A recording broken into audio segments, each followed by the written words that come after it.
అమ్మవారి అనుగ్రహం కలగడానికి అనేక విధాలమైనటువంటి అనుష్ఠానం గావిస్తూ ఉంటారు.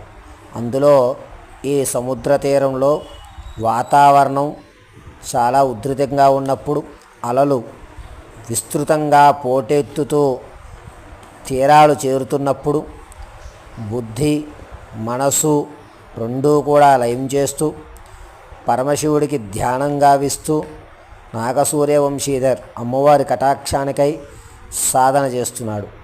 ఈ సాధన అంతా కూడా త్రికరణ శుద్ధిగా సముద్ర తీరంలో పరమశివుడికి అనుగ్రహంతో పార్వతీదేవి కటాక్షం కోసం ఈ సముద్ర అలలు వెంబడి వస్తున్నప్పుడు దేవిని ఉపాసించడం అనేటువంటిది చాలా శ్రేష్టమైనది.